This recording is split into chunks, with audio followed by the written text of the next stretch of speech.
Can I have please Sri Mogan Nagaswamy sir adorn the stage. He will be felicitated by the Principal of Kalakshetra Foundation, Sri Pakala Ramdas sir.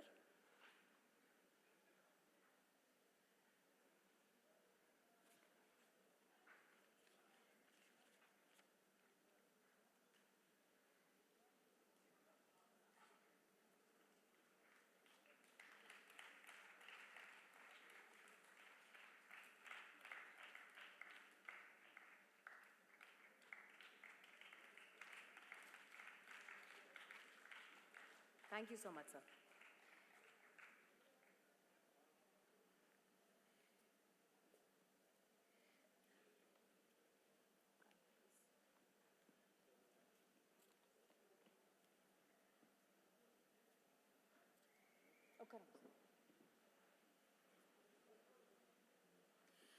Sri Mohan Nagaswamy holds a degree in chemistry and computer programming and a specialized data warehouse expert. A lover of Sanskrit and Tamil literature, he has worked as an editor of Electronic Journal of Tamil Arts Academy and brought out several volumes. His book, published by him, Samadarshana, is a compilation of Indian concepts of impartiality in Indian religious and other literature. Along with an in-depth knowledge in all our major scriptures, he has specialized in Indian scripts and devised a software with which one can convert any Indian script from Brahmi into any other Indian script or to all Indian scripts in one stroke. Last but not the least, he is the son of the legendary Padma Bhushan Dr. R. Nagaswamy, an authority in Indian archaeology, history, and epigraphy. Sri Mohan Nagaswamy grew up in a home that breathed temple, art history, and inscriptions. He has a wealth of information on Kashmir today, and he's going to talk to us about Kashmir through the eyes of Dr. Nagaswamy. Over to you, sir.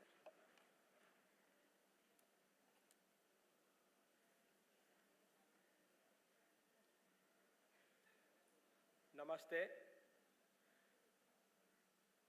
Today, I am so blessed to be here. I am representing my sister, my father, Dr. Nagaswamy. So today I would like to start with a prayer by Yajnavalkya, Sri Yajnavalkya. Om Namo Bhagavate Adityaya Akila Jagatam Atma Swarupena Kala Swarupena Chaturvita Bhutanikāyanam Brahmadi Stambhavaryantanam Antarhridyeshu Bahirapicha Akasha Iva Upadina Avyayavadiyamano Bhavan Ekayeva Kshana Lava Nimesha Avayavopachita Sambatsaraganena Apam Adana Visargabhyam Imam Lokayatram Anuvahati. This particular verse, prayer by Sri Yajnavalkya, he praised Lord Surya, and Sri Yajnavalkya is credited with Shukla Yajurveda. So he praised Lord Surya. Our tradition is to praise Surya, and everything begins with praising Lord Surya. Even in Sri Valmiki Ramayanam, Hanuman, when he begins to search for Sita Devi, he starts saying, Suryaya Mahendraya Pavanaya Swayambhuve Bhutebhyaschaanjalim Kritva Chakaragamane Matim. So he praises Lord Surya, and then he goes in search of Lord Sita Devi. So these two prayers I offer to Surya Deva, who is a universal guru, who is Martanda, who is praised in all of our scriptures, and he is equal to one and all, the light of Surya, the shining, he shines for everybody. He is equal to everybody. Samadarshanam. He is equal to one and all. That is our teachings. That's our tradition. So with that prayer, I would like to present the Kashmir temples. This is a tour on Kashmir temples. So this is been prepared by my father, and my sister has presented this document. But as she is not doing well, she asked me to present it today. So I am blessed and honored. First slide, please.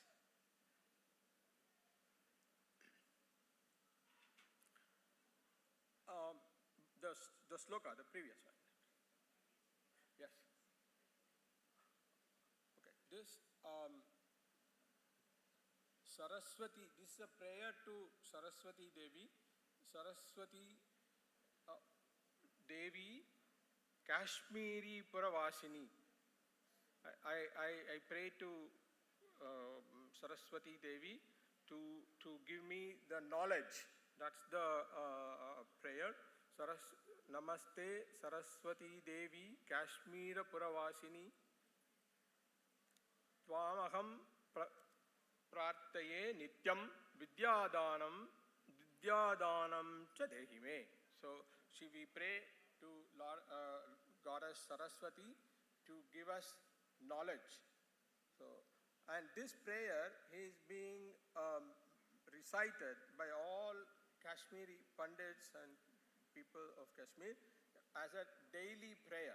So like, on their daily prayers, they pray to Goddess Saraswati for knowledge. Next slide, please. So today we will be trying to go over the ancient temples of Kashmir. So there are few temples that we will see today. One is Pandretan, Marthand, Avantipur, and Kheer Bhavani, and Shankaracharya temple. So these are the 5 temples, ancient temples of Kashmir. And we also have a small map, ancient map that was prepared in 1800s. So that is also available. So the next slide, please. So this is one of the ancient maps. Today we see the locations of all these places. Pandretan is referred to as Purnadishtan. And Purnadishtan. Sorry? Can you hear me? Yeah. Okay. So then we have the Gopadri and Pravareshwara and Vista, the Jhelum river, and Jeshteshwara. These are the locations in the map, which is one of the ancient drawing maps from the 1800s. Next slide, please. So Pandretan, Marthand, Avantishwar, Kheer Bhavani, and Shankaracharya temple are the temples that we will be seeing today. Next one. These are the photographs by my father, and some of them are from the museums and websites. We thank all the noble souls which made all these possible today. So this is a collection of temples. So Pandretan is in the Srinagar. Old name is Srinagari, which was established by one of our greatest kings of India, sons of India, Ashoka Maurya. We are known to Ashoka is well known So Ashoka Maurya is the one who established Srinagari, and Pandretan is Puranadishtan. And by this time he was a governor, and he was still a Hindu king. So he was not, he had not embraced Buddhism by this time. So the credit is, Ashoka Maurya is credited with the Srinagari, establishing Srinagar. So the next one, that is around 300 BC. So you can imagine, it's a great history. There's a lot of history in our culture. So the next is Marthand. Marthand temple is, by Muktapida, Lalitaditya Muktapida. And then that's around 750 AD. So that's around 750 AD. And later on we have Avantishwara, the Avantivarman of Utpala dynasty, who established Avantishwara temple. And then we have Kheer Bhavani. So Kheer Bhavani temple. So that the other names are Rajnya Devi, Rajani, Rajnya Bhagavati, and all these are these names, and about this Kheer Bhavani temple is mentioned in Raga Tarangani. And and later on, Rana Pratap Singh is said to have renovated these temples. So that is about Kheer Bhavani. And then the next one is Jeshteshwara, mentioned in Raga Tarangani, and it's supposed to have been credited to King Gopaditya.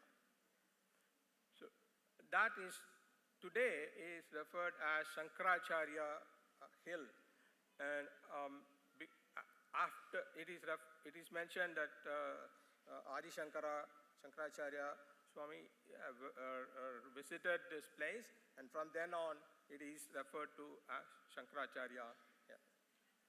So the next one.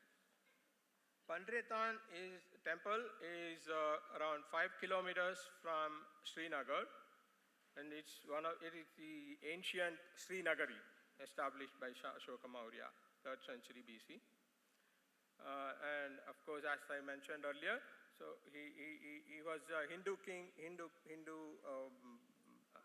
king by then, before he embraced Buddhism. According to an account, this is said to be a very populous and prosperous place. So you can see that around 96 lakhs of houses, people or families inhabited this place, and it's a very prosperous and populous place by that. And Ashoka's son is credited with building a temple for Jeshtarudra temple. So it's a Jeshtarudra temple. So it's around 3rd century BC. This has been the activity in Pandretan, which is also referred to as Purnadishtan. Next slide. So there are other temples here. So this is around 525. So we have the Han king building a temple for Mireshwara.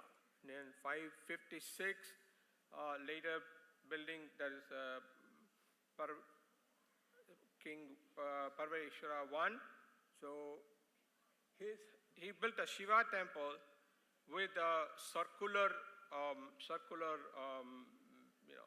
formation of Pravareshwara or Devis. It's supposed to be in a Yogini temple, and the sculptures of the Yogini are in the Rana Pratap Singh Museum today.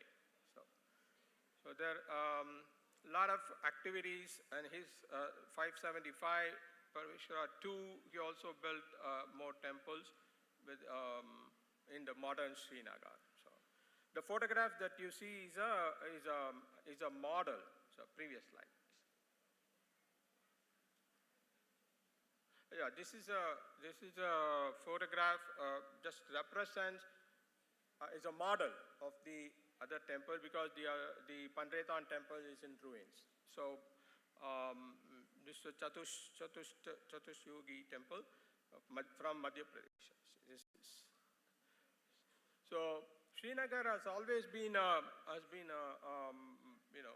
knowledge, has been a center of Shaivism, Buddhism, Vaishnavism, and Shakta worship. Huan Swang, when he came to India, he was welcomed by Durlabha Vardhana. He gave assistance for him, for his writing, and servants to help him out. And so Srinagar has always been a Buddhist studies center, and it is mentioned that there has been a stupa which is said to have been built over a tooth relic of Buddha, Lord Buddha. So next one. So here we have Lakulisa. There is a Lakulisa, there's a concept which is Pashupata sect of So this is one of the ancient vestige. It's there in Pandratan. It's a Shiva temple surrounded by water tank. So though it is in ruined condition, it shows that ancient. So it's in ruin. It is in ruins, but still we can enjoy structure, the ancient structure, and the trend, how they built temples and how they worshipped. So this is dated earlier to 10th century. So this is a square temple, pyramidal roof. Some sculptures, one representing Lakulisa with Lakuda. You can see that a murti with a danda, or like a Lakuda. So there's a stick with his hand. But this photograph is from Bhubaneswar. The actual Kashmiri Pandratan temple is in ruins. So this is just only to see what would have been the structure. Okay. There's been a lot of disturbances in Kashmir and destruction, of course. In Sultan Sikandar, around 1400, has been there's been a lot of destruction, and he has earned the name of idol breaker. He has destroyed a lot of temples, looted the temples because they were rich. The temples were rich, and they had a lot of wealth in the temple. So he looted them, and he's referred to as an idol breaker. So he destroyed a lot of temples, images, and just threw them out. And the second way of destroying is there seems to have been they put some fire woods or the timber and then set fire to the temple. So these lot of disturbances that happened around 1400, and Sultan Sikandar is responsible for that. So yes, next slide. So to do this operation, he used converted Muslim called Suhu Bhatta. So sees that a lot of people, Brahmins, have been tortured, and temples have been ruthlessly destroyed. A lot of these images of Vijayesha, Chakradhara, Marthanda, Brihad Buddha, and all murtis have been destroyed by him. The images used to have been made by metal, like gold, copper, and silver and bronze, because in those days it was wealthy and these murtis were there. And he destroyed them and used them to issue coins. So because there's a lot of wealth, right? Like gold, silver, and brass. So he used them for his own, making coins. Next slide.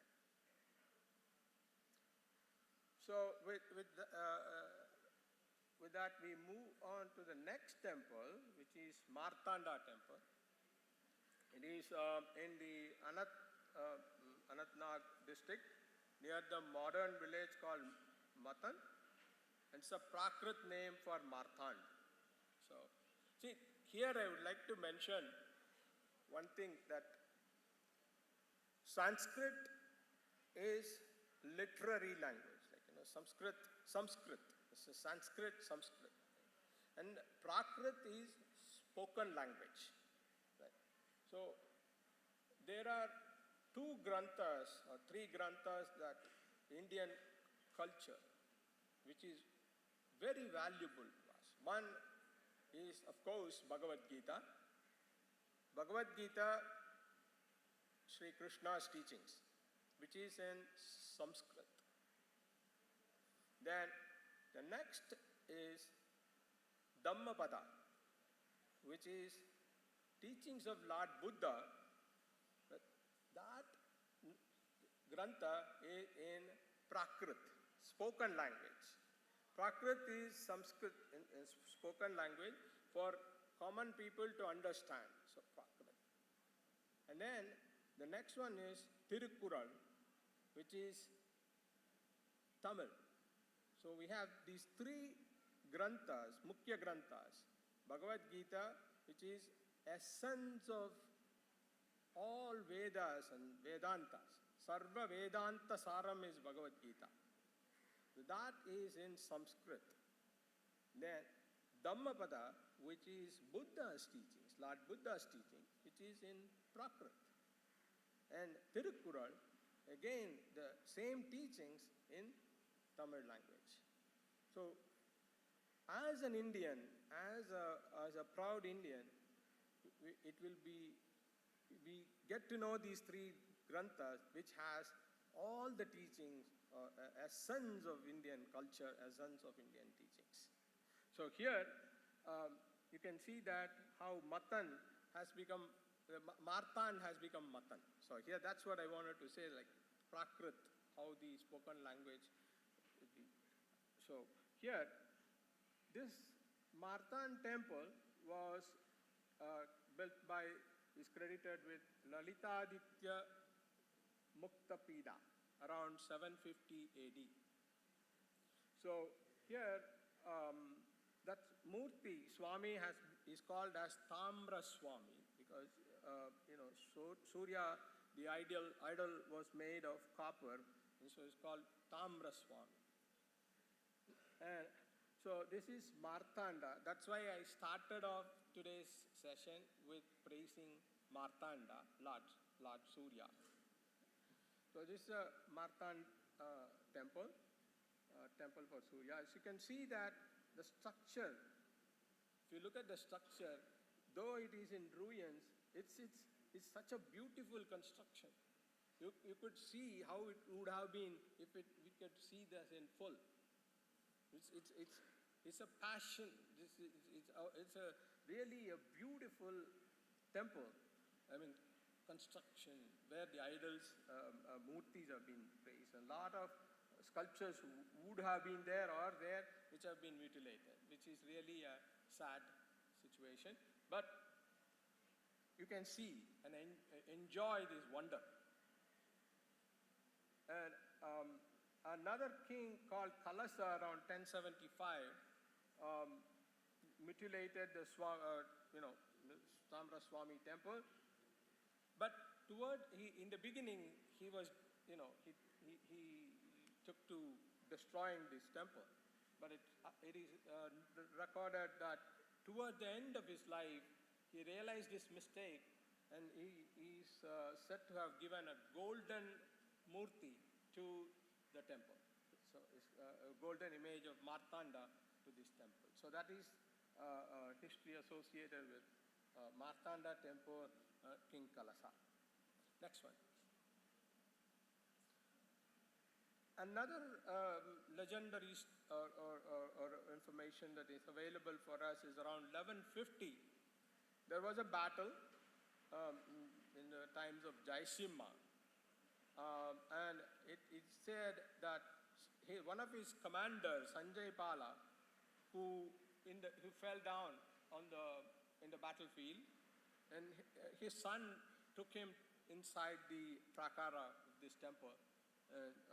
So that legend, that information is available in Rajtarangani by Kalhana.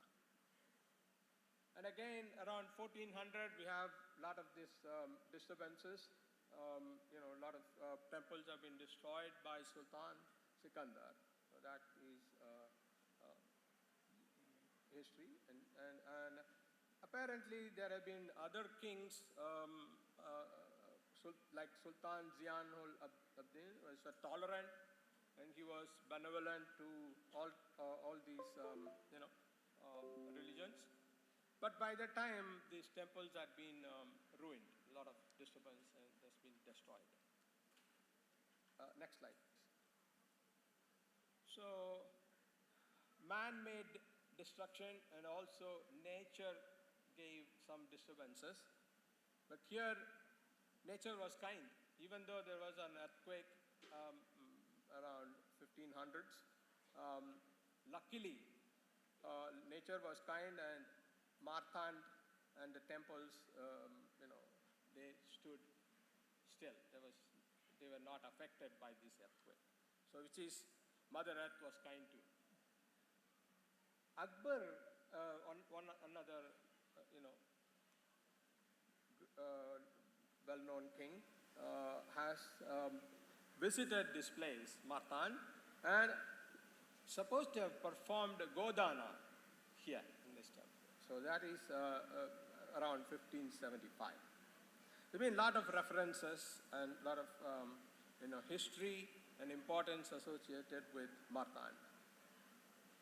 So one of these Kashmiri texts, which is Nilamata Purana, it refers to Marthanda as a Tirtha, a Punyakshetra, like when you say Punya Tirtha or Punyakshetra. So Marthand is supposed to have been like a holy place for where people, it's a Punya Tirtha. Next one. So I'm sorry we missed out on the.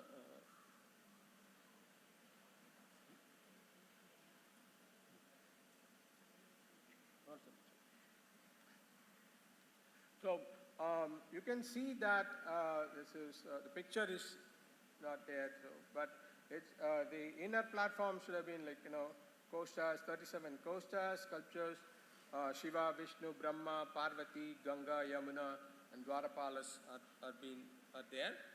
So next one, please. So this is one of the beautiful images of Vishnu.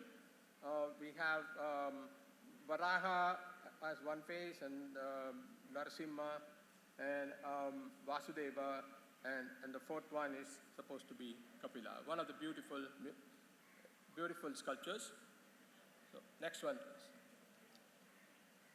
This is another one, which Lord Shiva. Here is Ishana, Agora, Vamadeva, Tatpurusha, and Satyojata. So next one. So the next temple is Avantishwara temple. This is another beautiful temple. So next one. This is again 30 kilometers from Srinagar, and it is been credited with Avantivarman Utpala dynasty. It's a beautiful settlement, and Avantivarman was he was an illustrious king. He was peace loving, and he engaged a engineer called Suya to help him out. And a lot of activities and this on. Next slide, please. Next one. So this is a sculpture of Avantivarman and his queen. So you can see they had, but it's also been mutilated or disturbed. Okay. This Vishnu temple, Avanti Swami. These are all in, they have beautiful, mandapas and prakaras. So if you see that, it's all, it should have been a beautiful structure. Next one. So it's a Chaturvyuha Murti. So again, out from Avanti Swami temple. The next. So again, the Kalasa, again disturbances, some of these disturbances for Avantishwara temple as well. The next one. So we go on to the Kshir Bhavani temple. So this Kshir Bhavani is also called Rajna Devi, as we saw before. It's again northeast of Srinagar. And so Kshir is like payasam, is made out of rice and milk and shiram. So it's a milk payasam, kheer. So next one, please. So here you can see there is a legend that Ravana was pleased pleased Devi, and he had an idol which he took to Sri Lanka and he had pujas. But Devi became, she became unpleased with all his ruthless activities. And Hanumanji, with help of Hanuman, she came back to India, to this place, and it's called Rajya Ratri. So that's the reason why in our second sloka was by Hanuman. So there's a lot of references in Rajatarangani and Brihu Samhita. There's a lot of history and a lot of value, importance to our Kashmir. So that is next one, please. Okay, and then we have this Shankaracharya temple, and this was originally this temple dedicated to Lord Shiva, but now it's being protected by ASA. So this is from the time it's said that Swami Adi Shankara visited this place, and from that time it's called Adi Shankara Hill. The next one. So the references are there from Kalhana, and it's also called Gopadri Hills, associated, credited to Gopaditya, the king. It seems like he had granted land and houses at the foothills of this hill, and today it is called Gupta. So these are the important temples in Kashmir. So we have a lot of value, a lot of importance, and a lot to be studied and about our great culture. So thank you all for this great opportunity, and wishing you all the best.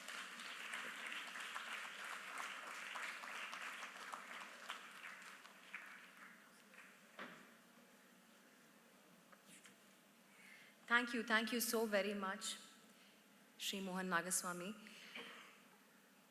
Sri R. Nagaswamy became Tamil Nadu's first Director of Archaeology from 1966 to 88, and he was the advisor to the Government of India for the UNESCO project that documented cultural heritage. His books and his articles are translated in all major languages in the world. So you can imagine the kind of authority that he is for archaeology and epigraphy and in history. So coming from that lineage, we're very proud to have you, sir. Thank you so much for the very enlightening talk. Thank you very much. So we've garnered so much information, we've taken in so much information, we've been trying to assimilate all this information for over the last 2 days. So to help us digest all this information, we will now have a summing up session. It's like a churan, like when Kayam churan, they're going to help us digest all this information. We have the very eminent Dr. Radha Bhaskar and Dr. Rajshri Vasudevan with us today to do that. May we please have them on stage. I request Principal of Kalakshetra, Shri Pakala Ramdas, to please felicitate them.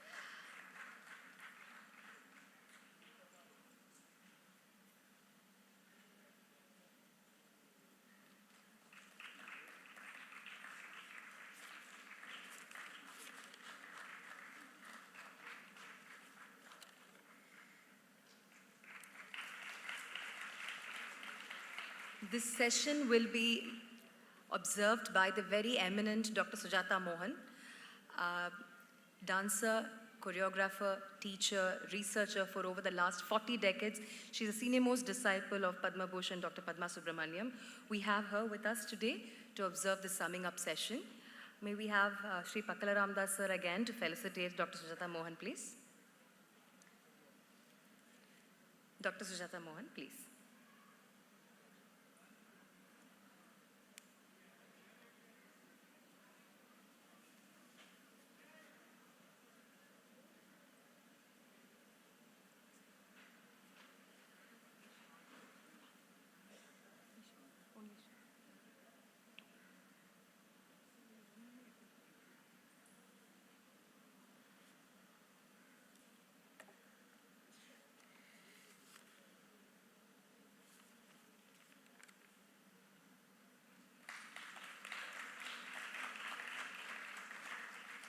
Thank you so much, sir. Thank you, ma'am.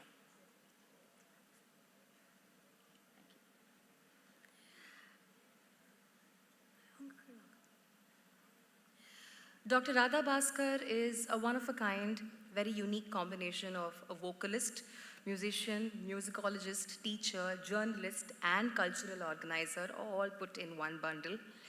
She and her musician husband, Dr. Mudra Bhaskar, together run a 28-year-old cultural organization called Mudra, which is one of the front runners in innovating and creating new platforms and approaches to take classical music and the performing arts around the world. They were one of the early birds to bring in the online portal called Palam TV to take our music to all corners of the world. She is the most sought after resource person in our classical musical circuit. We welcome her today. Dr. Rajshri Vasudevan, trained in Bharatanatyam, Kuchipudi, Manipuri, Carnatic music, and yoga, has around 3 decades of experience in the field of performing arts. She has performed for prestigious institutions and organizations in and around the world, apart from teaching and lecturing in manifold aspects of the art. She's currently the director, Shasun Shakti Cell and Humanities in Charge, School of Liberal Education, SSS Jain College, Chennai. She's also the faculty member of the Dance Studies Department at Sastra University, Tanjavur, and is also the member Board of Studies Dance in University of Madras. Gives us great pleasure in having the two of them sum up the 2 sessions of our talk series. Thank you so much.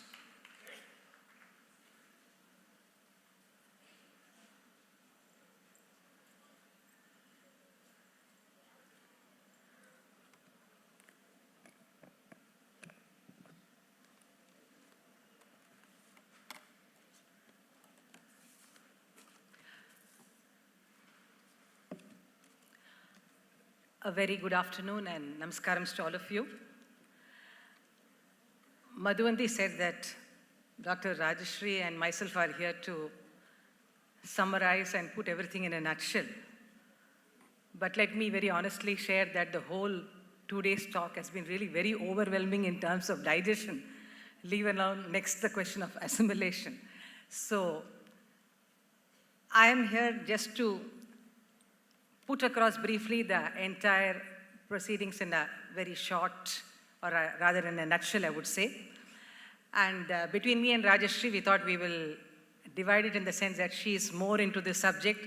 I am basically a musician and musicologist, but nevertheless having interest in varied subjects, and that's why probably I'm here today. And I was also feeling so enriched and enlightened by the whole talks that have happened through the day. She will offer a more analytical study of whatever has happened through the 2 days talks.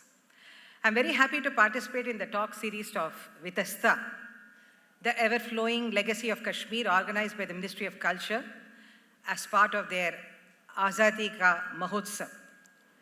First of all, I would like to convey my special thanks to Srimati Revati Ramachandran, Director of Kalakshetra, for giving me and Dr. Rajshri Vasudevan this wonderful opportunity to sum up the series.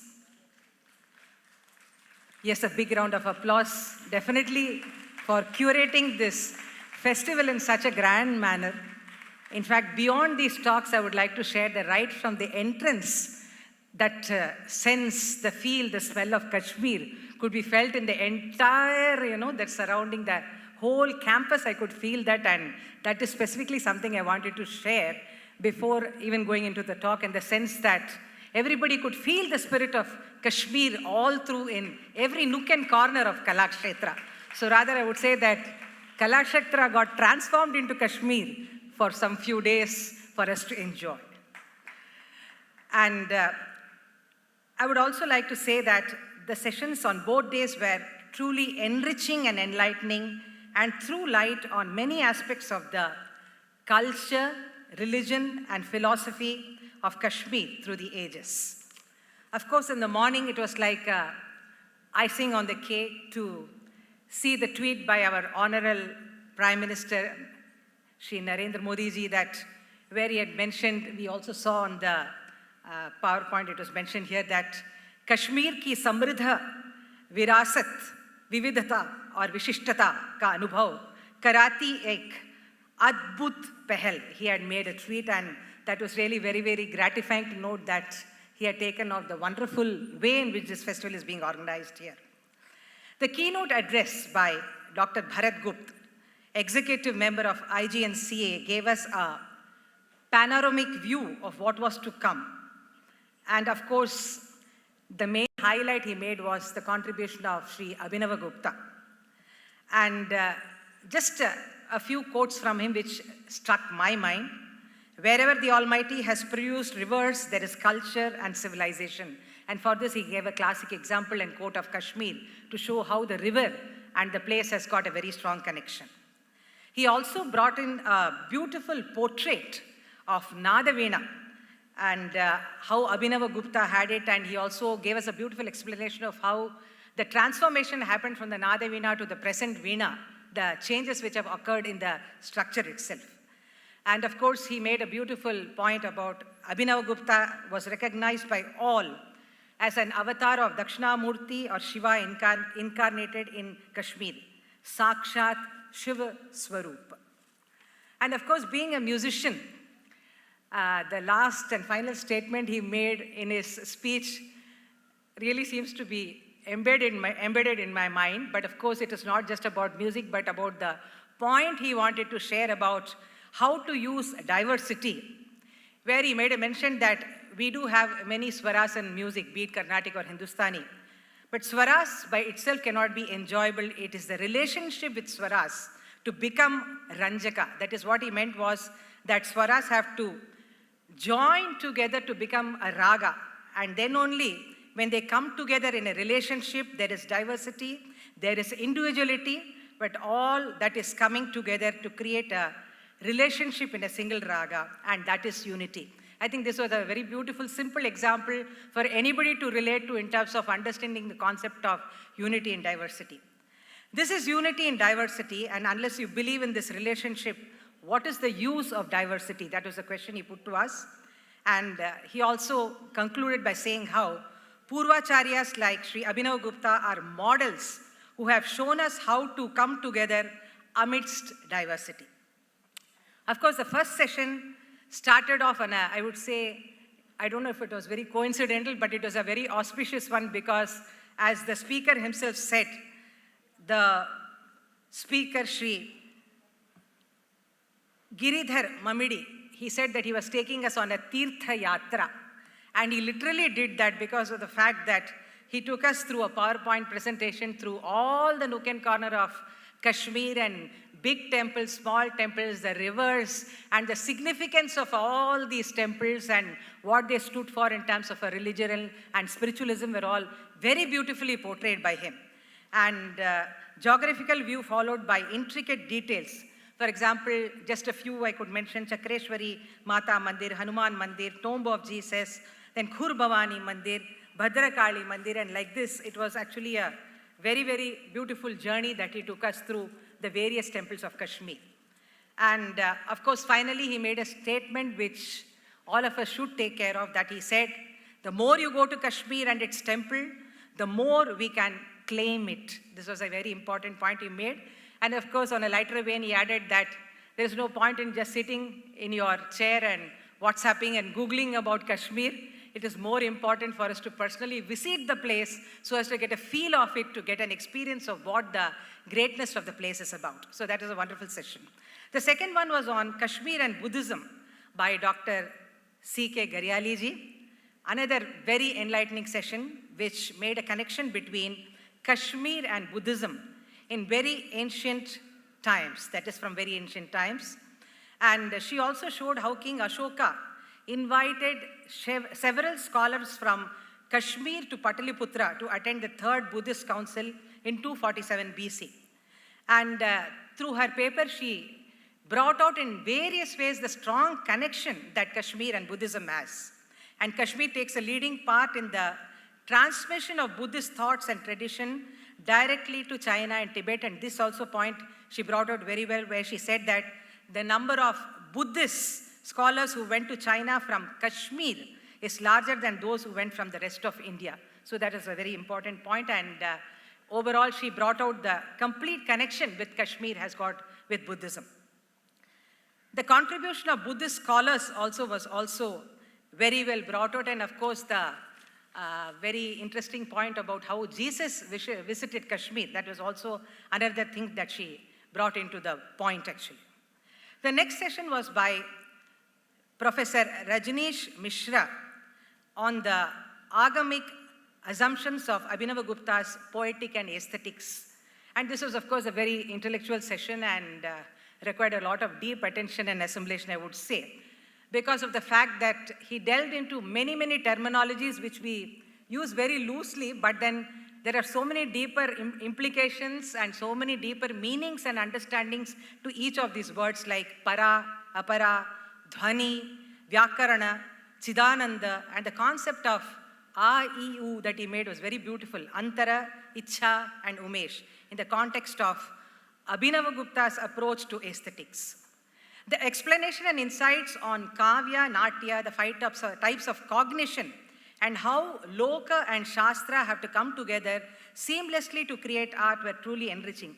For an artist, being a musician myself who performs, this was really very striking in the sense that just being or catering to the Loka or just catering to Shastra individually does not make an art beautiful. The aesthetics comes out only when the Loka and the Shastra blend seamlessly as a part of the performance. Then only it has the right reach and becomes art in its true form, and this was very beautifully shared by him. The next session in the afternoon's session yesterday was Lalleshwari, the daughter of Vitasta, by Sri Virendra Quasi. And here, of course, many of us would have heard the name, but of course I was also not very much aware about the monumental contribution a woman saint could have towards the whole concept of Kashmir itself, the geography, the history, the social, philosophical aspects of Kashmir, the religion and everything, where the daughter of Vitasta, she is a Kashmir mystic of the Shaivism school of Hindu philosophy, who defied social convention in search of God. And he also explained how she's a mystic poet, holy woman and yogi. Her poems and songs concern the longing for God and the joy she finds in the deity who lives within her. And her contribution was explained very beautifully by him. The last session yesterday was on Kalhana's Raja Tarangani by the very learned scholar, Sri P.R. Kannan. Of course, all of us were like, sitting with rapt attention because of the fact that he was just, I would say, pouring or showering or whatever you may say, information after information about the monumental contribution of all the kings who were adorned Kashmir, their monumental contribution to society. And of course, this particular work has got 7,000 verses in 8 tarangas. And he also made a mention about Parvati, how she comes in the form of the Vitasta river.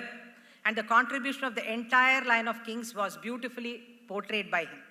And it was done in a very, very beautiful and methodical manner where we could assimilate it, because it's a very, very deep subject, but tarangam by tarangam he actually handled.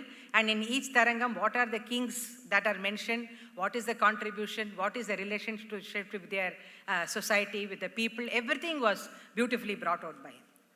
Today again, of course, we had another set of very enlightening talks. The first one being The Culture of Kashmir by Professor Beena Budki. And the first session, of course, in the morning was very rejuvenating, I would say, in the sense that it was like listening to a beautiful story of Kashmir. That is about the practices, about how she mentioned about the Shivaratri being celebrated for 23 days. And of course, the Akrot as a symbol of 4 Vedas was a beautiful information I was not aware of. That is probably my ignorance. There are many scholars who may have known about it. Then she highlighted about the marriage tradition, the winter festival. Again, I mean, everything that she said, we were able to connect, and that's what something I felt very beautiful, where she mentioned that in the winter months, it's a very simple thing, but then it struck my thought, in terms of how our forefathers and our ancestors have thought about every event in terms of connecting humanity and the relationship aspect, where she made a simple mention about how the winter brings about snow and everything freezes. But these kind of festivals, they make it a compulsion where, in spite of the weather conditions, in spite of all the other hassles, hurdles produced, people go to meet each other, the parents, the bride, the groom, everybody, they keep going around for seeing their relatives amidst the terrible or the very difficult weather conditions. So the festivals also becomes a means of connecting and building relationship, and that she brought out very beautifully in her talk. And of course, other things she mentioned about the Mangal Sutra was very interesting, as about how when we actually go to everybody's house, we take boxes of sweets, but how the salt is regarded as sacred by the Kashmiris, and how they take that as a very valuable possession when they go from one place to another. And even very beautifully she portrayed about how when the demise of a family member happens, what are the ways in people really react to it, and how do they behave to that. And a beautiful picture of the entire culture of Kashmir was capsuled so beautifully. And I think I remember the whole sequence of the talk mainly because it was made so, what we call as user-friendly or listener-friendly, I would say. The next talk was by Shri Dr. J. Jagannathan on Adi Shankaracharya, Kaladi to Kashmir.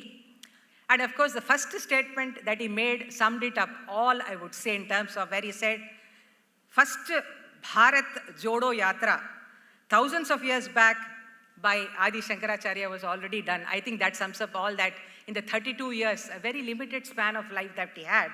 He really traveled from all the way from south to Kashmir, and the establishment of the Sharada Peeth, the power of women, and the Shankaracharya temple at Srinagar 4,500 years back, all were very beautifully portrayed by him. And I would say that it was a nice journey, and the contribution of Adi Shankaracharya to the religion and philosophy in Kashmiri region was well portrayed. Then came the talk by Sri T.K.V. Rajan, who explained in detail the Sharada civilization established in Kashmir and its impact. Of course, the scholars here would know about the significance of the Sarada script, but for me it was a revelation in the sense that the statement he made that it is very unique, as any language can be put in this script. And then he also showed us examples of some of the scripts there on PowerPoint. And his curtain raiser documentary on Sharada civilization was also a beautiful revelation of the work that he has done. He said he has done many episodes on this particular theme. So that was a beautiful curtain raiser he gave us. And the last session, in the forenoon session, we had Sri May Kalyana Sundaram, where he analyzed the study on Bharata and Kashmira. And of course, the root word Bharatam, we keep using the word Bharatam, Bharata and all that. So he made a mention about how the word Bharatam is found in Rig Veda and reference to Kashmir in various works. It was a very exhaustive study, I would say, where Mahabharata, Natya Shastra, Neelamat Purana, Padma Purana, Raja Tarangini, all were referred to and quoted, and he beautifully highlighted the places where these words Bharatam, Kashmira come, and what is the context, what is the reference that happens, and that particular point were all very beautifully analyzed. I suppose it was a very short session, so he couldn't explain further, but nevertheless, it was like a bird's overview or eye view he gave us on the entire gamut of the scriptures and works which have made reference to Kashmir as an important part of this whole Bharata Varsha. And he gives us reference to what a hoary tradition Kashmiri has in the context of a Bharata. And this was indeed a very enlightening session with extensive references. The final session, of course, was by Sri Mohan Nagaswamy. Of course, the whole work, he himself said that was done by none other than one of the greatest, the phenomenon person, the greatest archaeologist and a scholar, Dr. R. Nagaswamy. Kashmir through the eyes of Dr. Nagaswamy was the topic he did.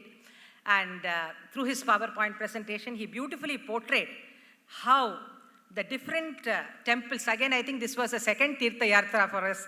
We began with a Tirtha Yatra and we ended with a Tirtha Yatra. I think we're all very blessed that way, that coincidences happened, that we began with a complete visit of all the temples of Kashmir. And it was like, second add-on bonus for us, that another set of temples, their significance, their richness, everything was given to us here right at the Kalakshetra premises. And tour of collection of temples in Kashmir. And of course, he has also made a mention about how Srinagar is a center of Saivism, Buddhism, Vaishnavism, and Shakta worship. And of course, the contribution of all the other people who have contributed towards this particular place. And all the temples, of course, you yourself saw here, so I will not go into mention all that. So that way, I would say that the talks on all these 2 days on various aspects and facets of Kashmir was indeed a true celebration of the spirit of Kashmir. So for that, I think we need to give a big hand to the Ministry of Culture and Kalakshetra Foundation and Director Srimati Revathi Ramachandran for giving us the comfort, I would say, of sitting right here in the premises of Kalakshetra and visiting entire Kashmir in its various facets, be it spiritual, religious, philosophical, geographical, historical, whatever, every aspect was covered through these talks. So sitting here, actually we had I would say, a beautiful journey that all the eminent scholars took us through. And this was indeed a path of enrichment and enlightenment about the glory and the greatness and the valor of Kashmir. I once again thank the Ministry of Culture and Kalakshetra Foundation for giving me this wonderful opportunity to sum up. So summing up also means that we have to sit attentively with rapt attention for the 2 days talks. But I would definitely say that this was one of the most rewarding and enriching experience for me in terms of assimilation of knowledge. And so I truly thank all the scholars for sharing their wealth of knowledge with the students. And I am also a student in that context because I'm in the learning process only. So for all students present here, I think it was a very, very enriching and rewarding experience. Thanks to all the scholars and the ministry once again for putting together this wonderful Vitasta festival for us. Thank you very much.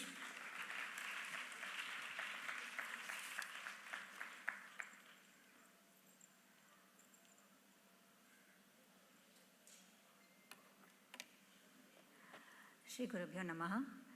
My salutations to my Guru, Dr. Padma Subramaniam, who has opened my eyes literally to the greatness of Kashmir through her work on the Natya Shastra over the years.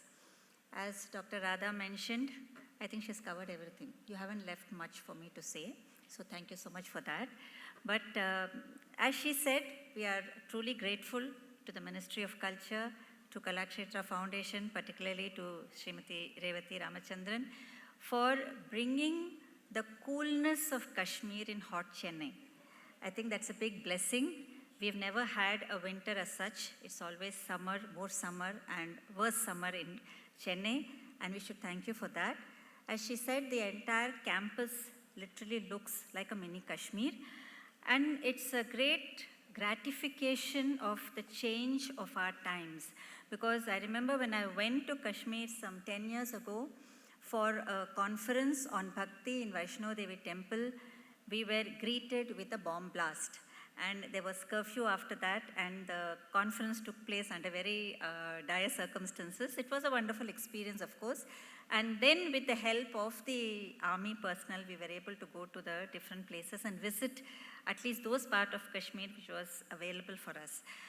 So it has been a tremendous change, and I think we should thank the powers that be that has made this possible. Coming to the conference as such, as Dr. Radha said, she's given a glimpse into all the main aspects of the speeches given by the different scholars. They were all great scholars, and we really felt like students preparing for an examination because there was so much to write. There was so much to assimilate, and we can never do justice to what they shared with us.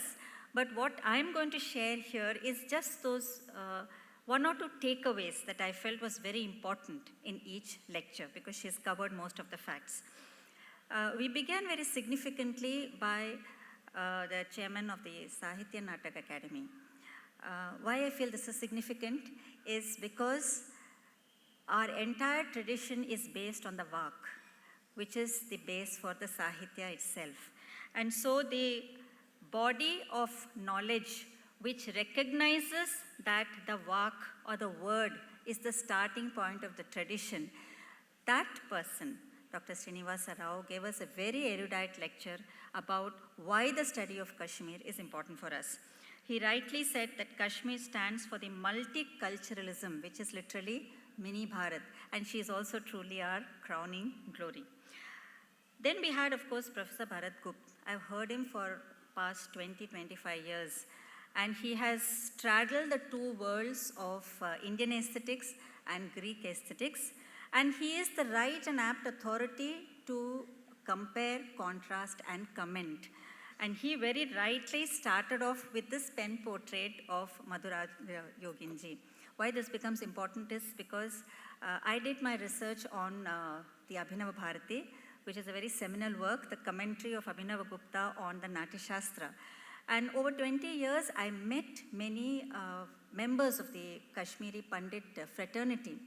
And it made me extremely distressed that many of our manuscripts are not available. Many of them are in the hands of people who will never use them. But they feel they have the power over the manuscripts and therefore of the knowledge as well.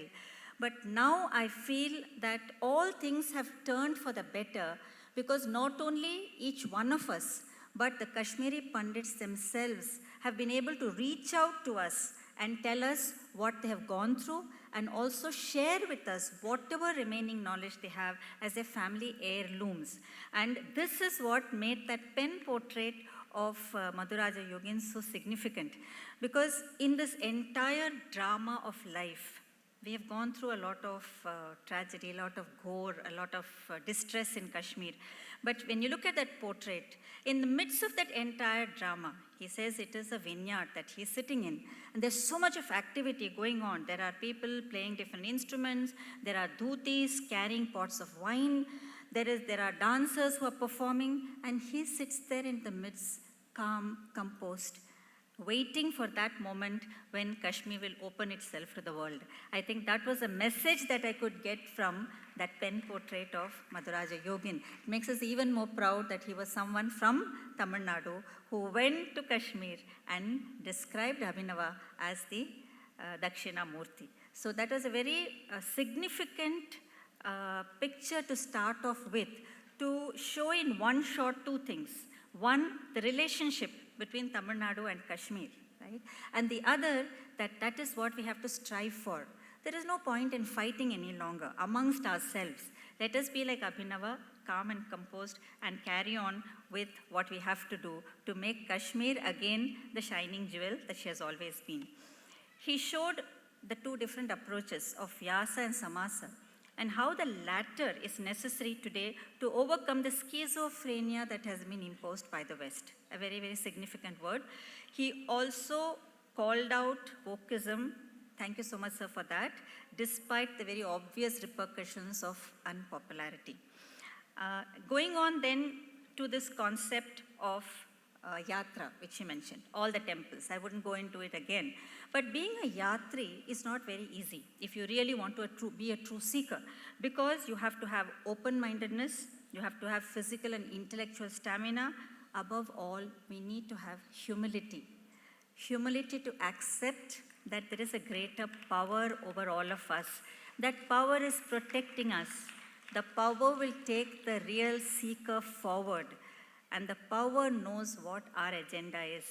If it is a right agenda, he will handhold us and take us forward through this great samsara that all of us are caught up in, right? Which can pull us down like a vortex of quicksand and which can lift us up if we really wish to. So I think that was a very beautiful concept that two of them, Dr. Mamidi and Sri Mohan Nagaswamy sir, both of them showed how the temples were the repositories not just of great architectural wonder.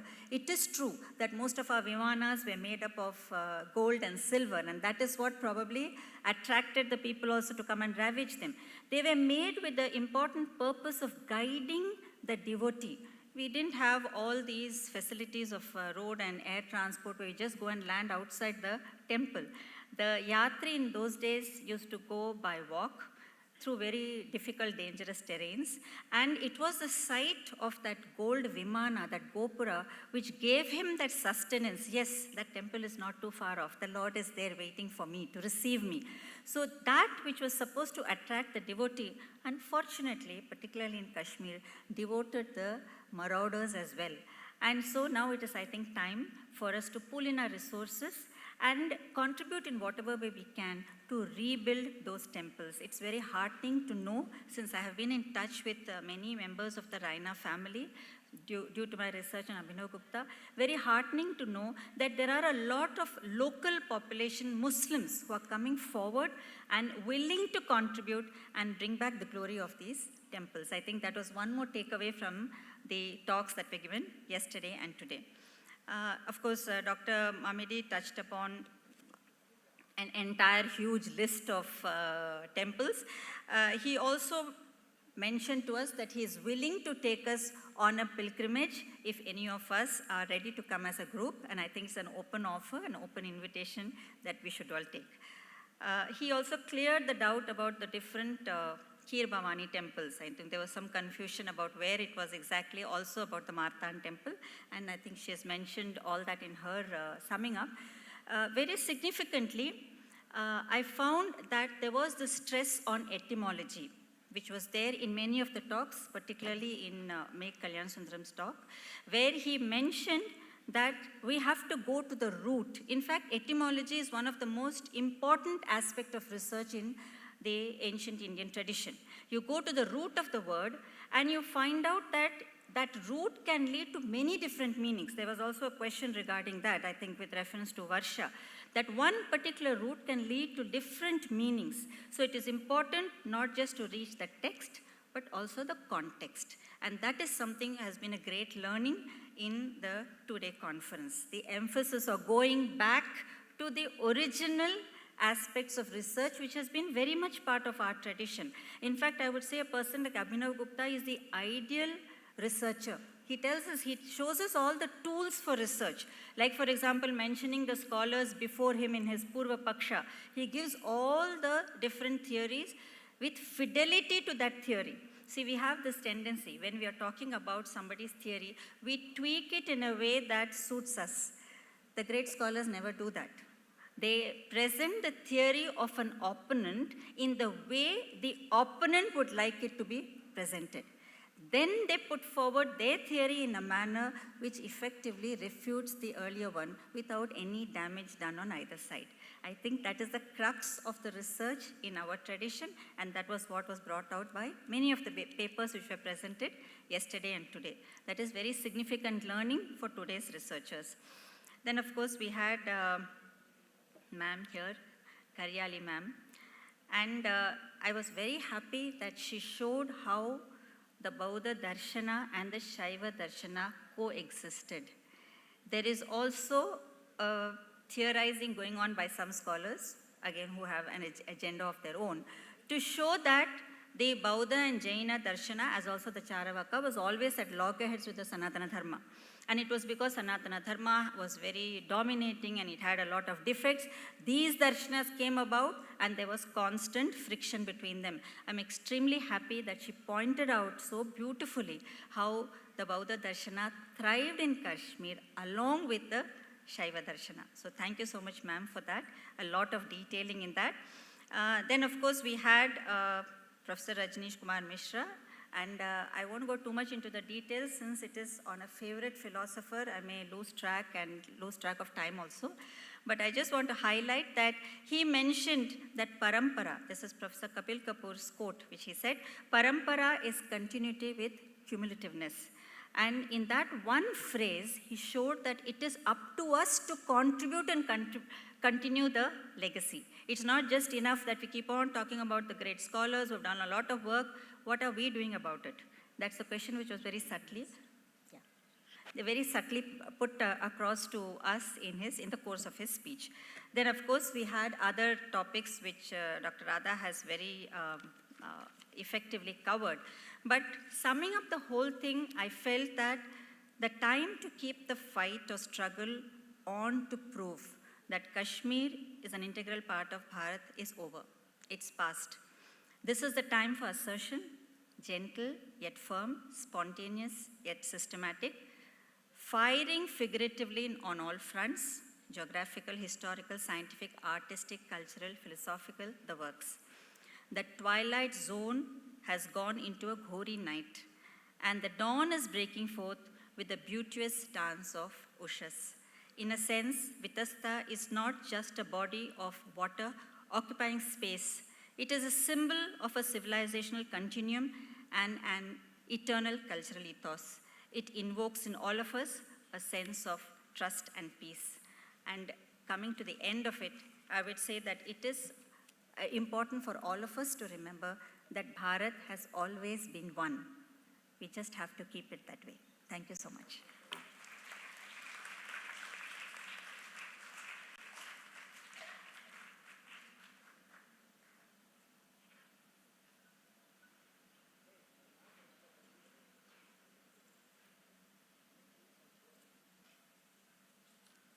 Thank you so much, ladies and gentlemen. A big round of applause to all the speakers and to the two of them for summing up the talk series so very brilliantly. Thank you so much, ma'am. I'd now like to call upon Srimati Uma Nanduri, ma'am, Joint Secretary, Ministry of Culture and Chairman, Lalit Kala Academy, onto the dais. I request Shri Siddharth Kakji, our knowledge partner with Vitasta Festival, to please adorn the dais.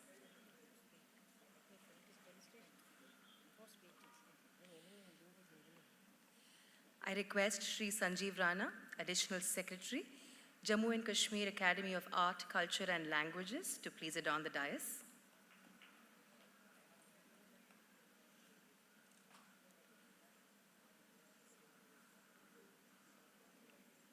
I request Srimati Revati Ramachandran, Director, Kalakshetra Foundation, to please adorn the dais. Last but not the very least, Shri M. Shobhan Kumar, Secretary, Lalit Kala Academy. Sir, please adorn the dais.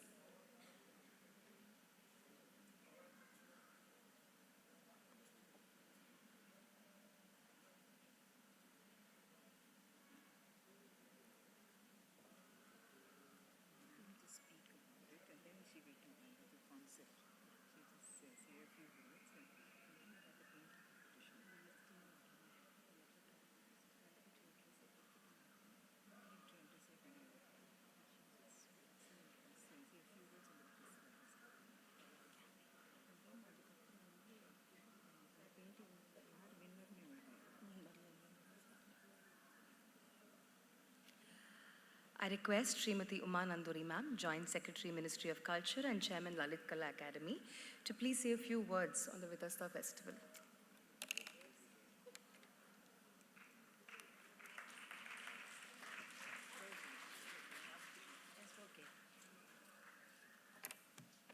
Namaskar. Thank you so much for inviting me and having me here. And yeah, we'll talk in the evening. More of a talks will be done in the evening part. Let us leave it to that part. And everything has been summed up by two madams very nicely. So now it's a time for felicitation. We'll do the felicitation first, ma'am. Yeah. All those winners will be felicitating them, and then we'll prepare for the valedictory function. Okay, thank you.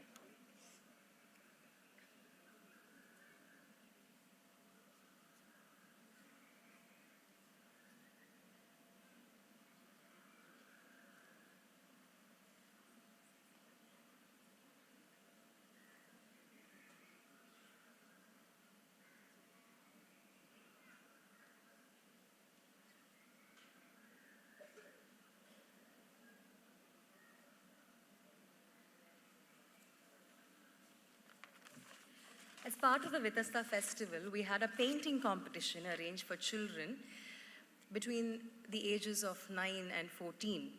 And they did a wonderful job painting Jammu and Kashmir on their canvases through their beautiful lenses of art.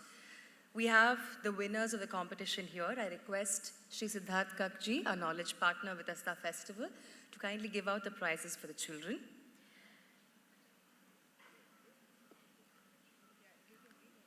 The third prize goes to Harini Shri R, 12C, Besant Arundale Senior Secondary School.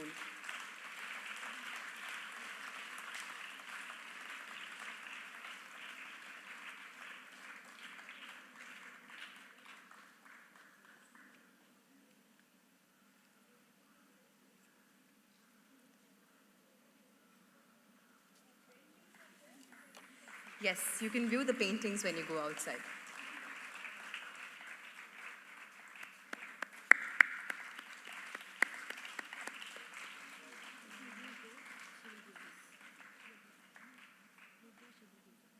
The second prize goes to Kamali, 11th grade, Lalaji Omega Memorial School.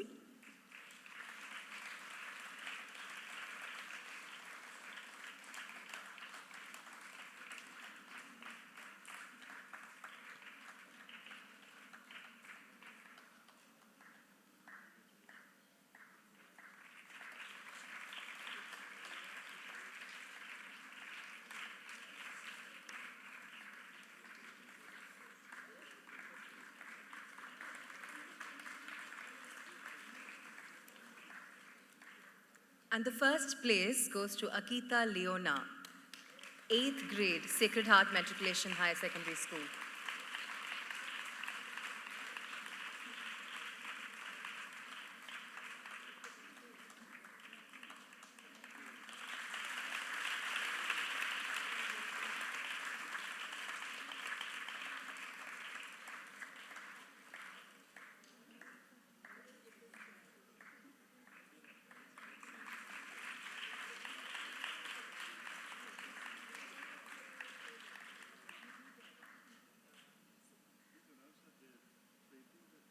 Yes, their paintings are all displayed outside. You can please go have a look at it.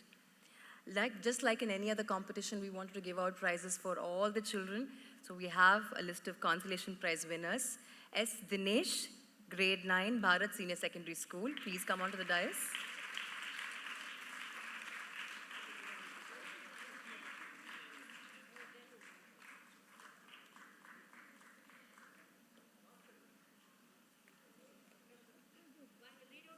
Swati S, grade 9, Sri Shankara Matriculation High Secondary School. Hema Varshini, grade 9, Besant Theosophical High Secondary School. Joshmita, 11th grade, Besant Arundale Senior Secondary School. She will receive for it. Mageshwari, grade 9, Lalaji Omega Memorial School. I think they all deserve a big round of applause, ladies and gentlemen.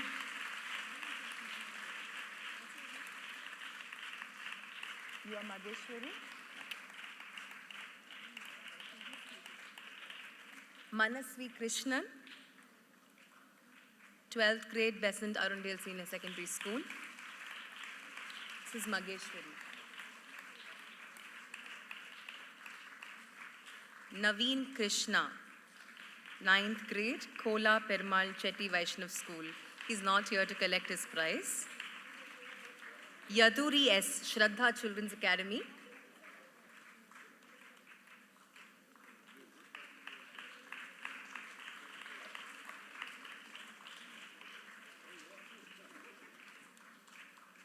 Sanjay R, grade 9, Kola Perumal Chetty Vaishnav School.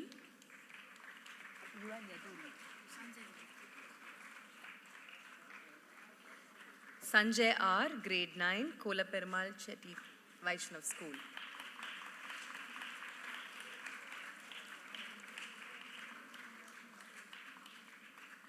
And last but not the very least, Jacinth Genesis, grade 11, C2, Sacred Heart Matriculation High Secondary School.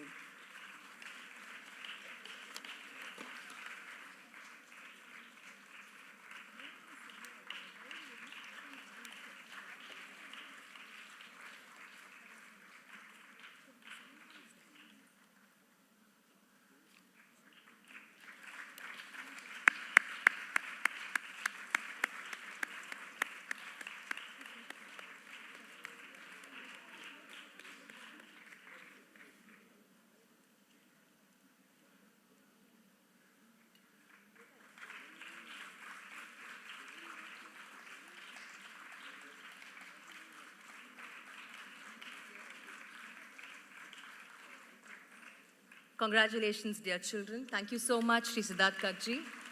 Thank you, ladies and gentlemen. As part of the event spreading light on our arts for the Vitasta festival, we had a painting camp. If you see outside, we have a group of bright young painters from Jammu and Kashmir and from Tamil Nadu who have beautifully collaborated with each other to create beautiful pieces of art. Please go and have a look at them. We're going to honor all of them right now. May I please have the artists on stage? We will have the Kashmiri artists on stage first. Yeah. Can I please request Srimati Uma Nanduri ma'am to felicitate them?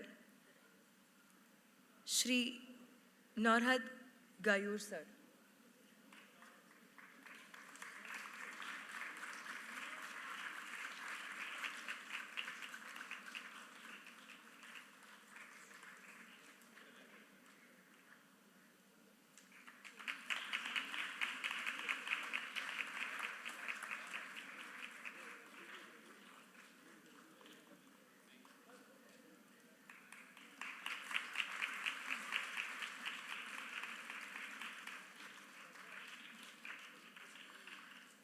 Shri Javed Iqbal.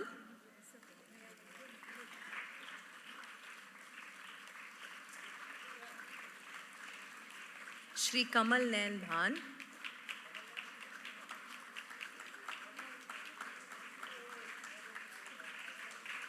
Shri Shama Sandhi.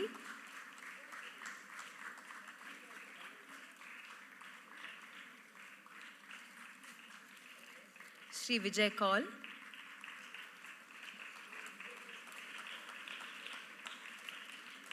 And Shri Shafi Chamam.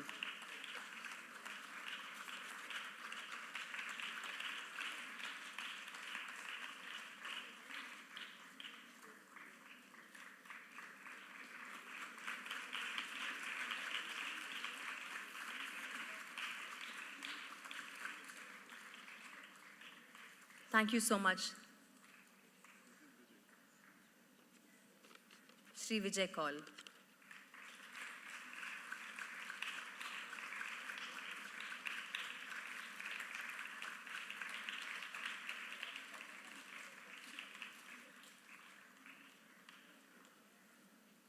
Thank you, Srimati Uma Nanduri ma'am.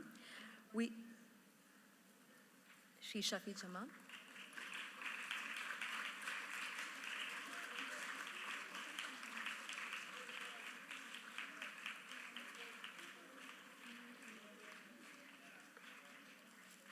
A big round of applause for the artists from Jammu and Kashmir, ladies and gentlemen.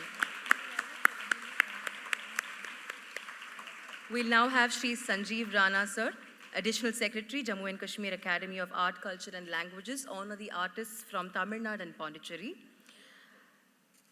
Shri D. Thirumalai from Pondicherry. Mr. Prabhat Kumar Rautre from Pondicherry.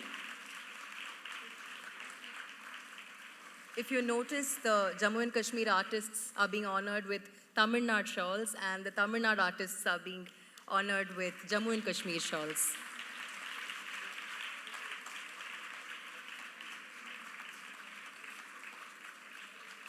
Shri Prabhat Kumar Rautre. From Tamil Nadu, Shri C.V. Vadivelu.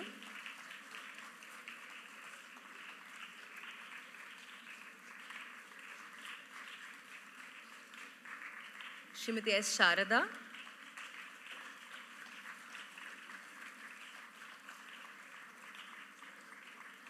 Shri Shankaralingam.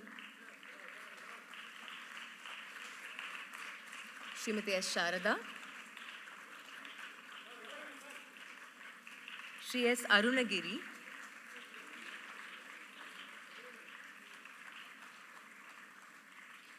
Shri S. Shankaralingam.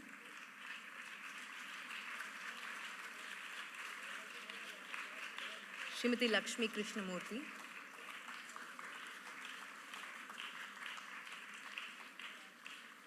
Shri Arunagiri.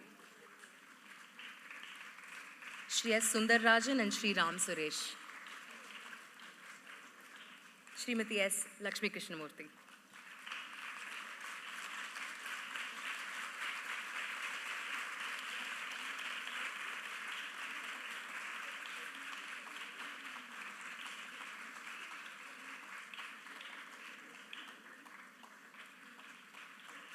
Shri S. Sundar Rajan.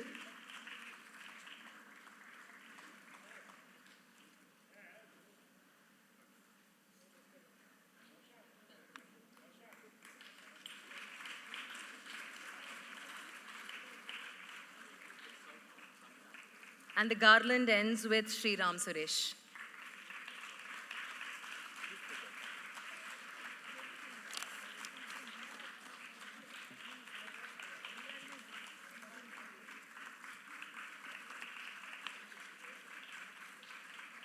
Thank you so much. Our heartiest thanks to Shri M. Shovan Kumar, Secretary Lalit Kala Academy, Shri Aparajitan and Shri Guhan for making this possible. 4 days, they've been tirelessly working around with their pastels and paints. Such a beautiful confluence of art. You have to go and witness it outside. Please do, ladies and gentlemen.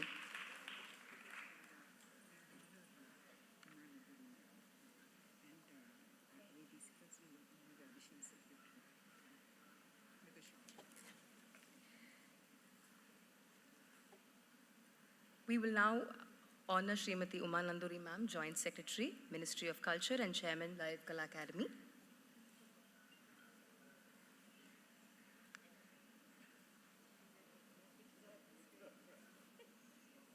Pay our respects, ma'am.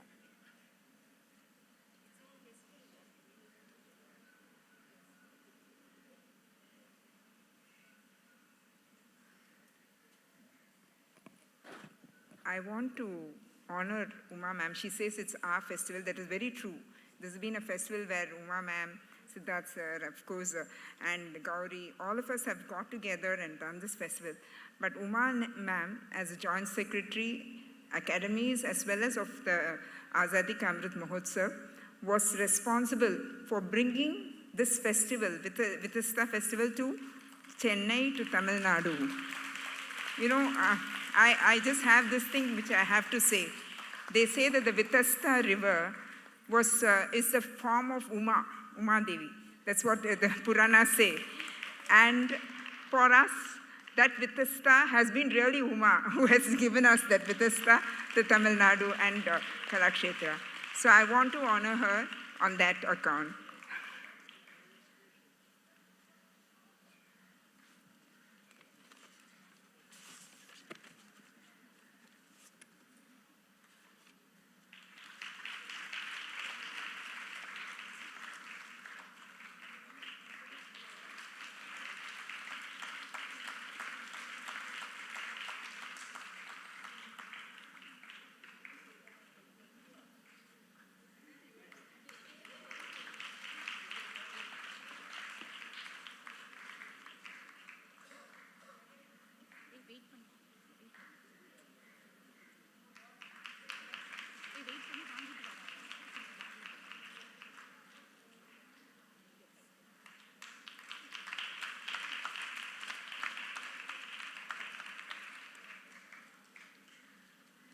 We take this moment to honor Sri Sanjeev Rana, Additional Secretary, Jammu and Kashmir Academy of Art, Culture and Languages.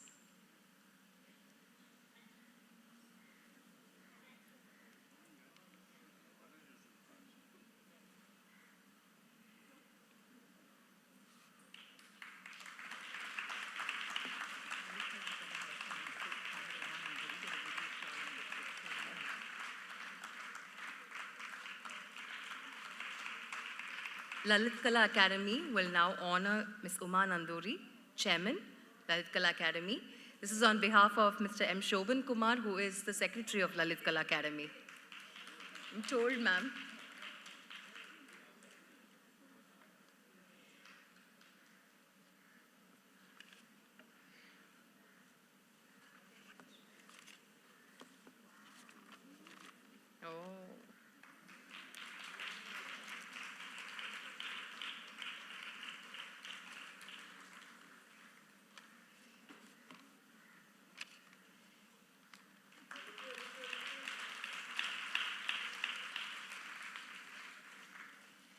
Can we please request Ms. Uma Nanduri ma'am to deliver the valedictory address? That's all? We just finished, we meet again at 5. Okay, just like how, yeah, we meet again at 5 o'clock this evening for the valedictory closure of Vitasta Festival. It's been a wonderful 4-day festival with all of you. Just like how Verinag is the source of Vitasta, I think Vitasta Festival has been the source for all of us to know the enchanting Valley of Kashmir. Thank you so much, ladies and gentlemen. I request Uma ma'am to honor Madhuvanti Badri, who has been our compeer of the entire 2 days talk series. She's done a marvelous job. She's a wonderful singer, and she's also a research scholar. I was very happy to have her here. She's a TV anchor too. Very fluent with many languages.